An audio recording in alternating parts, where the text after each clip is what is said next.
In 1174 AD, Amalric, the king of Jerusalem, died. The kingdom of Jerusalem, surrounded by a deadly enemy, now fell into the hands of a boy king. Baldwin III, the son of King Amalric, was only in his teenage years and severely afflicted by leprosy. Despite his youth and illness, he needed to defend his kingdom against the Sultan of Egypt, Saladin of the Ayyubid dynasty. Saladin, who had been a vizier to the Fatimid Sultan, usurped the throne and became the Sultan of Egypt. In 1174, Saladin led his armies to Syria and conquered Damascus from the Zengid Sultanate, to which he once belonged. Now, Saladin's kingdom surrounded Jerusalem, and he planned to invade Jerusalem and drive the Christians from the Holy Land. However, Philip of Flanders, who arrived in Jerusalem, had other plans. He intended to invade Egypt with the help of the king of Jerusalem and the Byzantine emperor. However, the plan didn't come to fruition due to disputes between the leaders. Philip decided to join Raymond of Tripoli's expedition to attack the Saracen fortress of Harim in northern Syria. A large force of Crusader army, including many Knights Templar and Hospitallers, followed him. Now the kingdom of Jerusalem had only a few knights and a leper boy king to defend it. Saladin, who expected a Crusader invasion of Egypt, learned of the Crusaders' northern attack and seized the moment to invade the kingdom of Jerusalem with his forces. According to chronicles, Saladin had 26,000 troops at his disposal. He began his invasion of Jerusalem and reached Ascalon.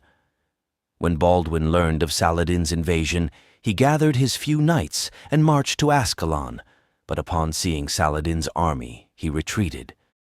Saladin laid siege to Ascalon and continued his march.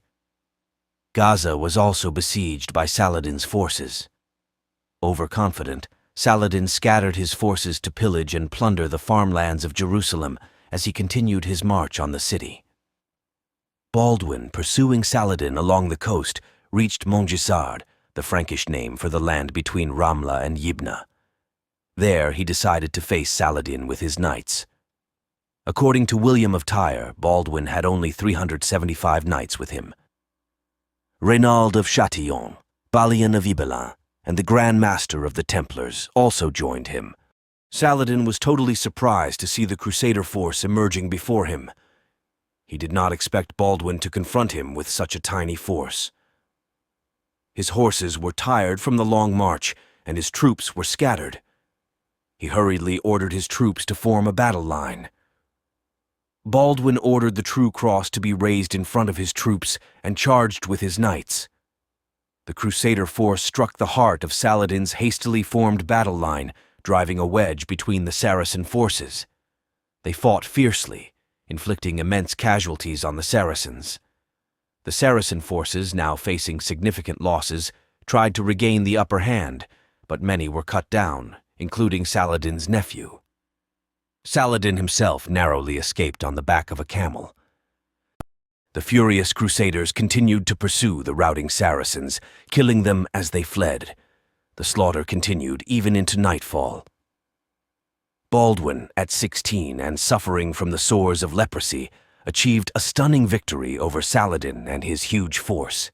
Saladin retreated to Cairo and sent heralds to Egypt to proclaim that he was alive, to avoid a rebellion. The Battle of Montgisard would go down in Crusader history as one of their most famous battles, and Baldwin would be remembered as one of the best kings of Crusader Jerusalem.